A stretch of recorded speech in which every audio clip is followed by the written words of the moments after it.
எளிமையான முறையில் வைகாசி விசாக வழிபாடு. வைகாசி மாதம் என்பது மிகவும் சிறப்பு மிகுந்த மாதம். முருகக் கடவுளை வணங்கக்கூடிய மாதம் என்றும் கூறுவோம்.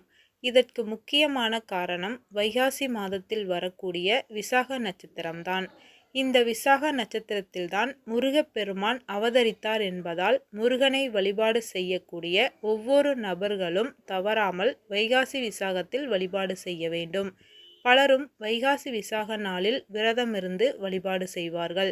ஒரு மாத கால விரதம் 15 நாட்கள், 9 நாட்கள், 6 நாட்கள் என்று மாலை அணிந்து விரதமிருந்து முருகப்பெருமானின் ஆலயத்திற்கு சென்று முருகப்பெருமானை வழிபாடு செய்வார்கள். ஒரு சிலர் காவடி எடுத்தும் பால் குடம் எடுத்தும் தீர்த்த குடம் எடுத்தும் வழிபாடு செய்வார்கள். இன்னும் சிலரோ அருகில் இருக்கக்கூடிய முருகப்பெருமானின் ஆலயத்திற்கு சென்று அந்த பூஜையில் கலந்து கொண்டு தங்களால் இயன்ற பூஜையை பின்பற்றி வழிபாடு செய்வார்கள்.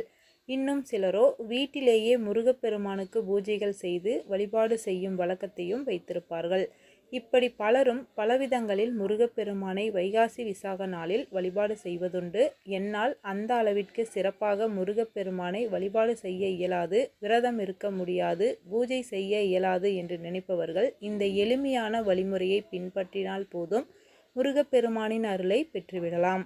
இந்த வழிமுறையை பின்பற்றுபவர்கள் முழு மனதோடு முருகப்பெருமானை அன்றைய தினம் முழுவதும் நினைத்திருக்க வேண்டும். விரதம் இருக்க தேவையில்லை, ஆலயத்திற்கு செல்ல வேண்டாம், பூஜை புனஸ்காரங்களில் ஈடுபடவும் வேண்டாம்.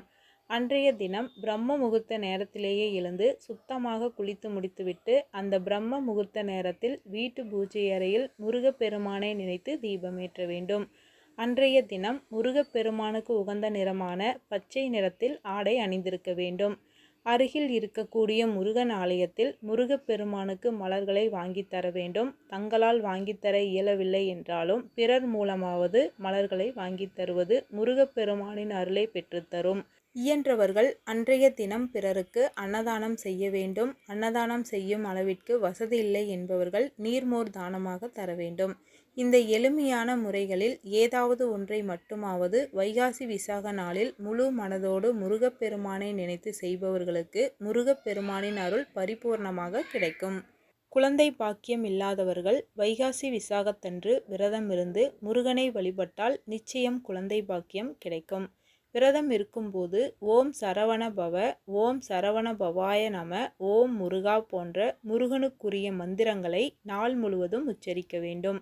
கந்த சஷ்டி கவசம், சண்முக கவசம், திருப்புகழ் போன்ற முருகனுக்குரிய பாடல்களை காலை மற்றும் மாலை வேளைகளில் பாராயணம் செய்யலாம்.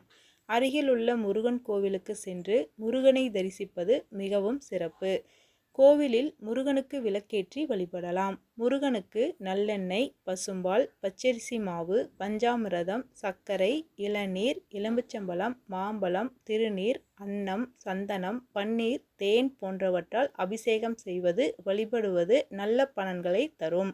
பால்குடம் காவடி எடுத்தும் முருகனை வழிபடலாம்.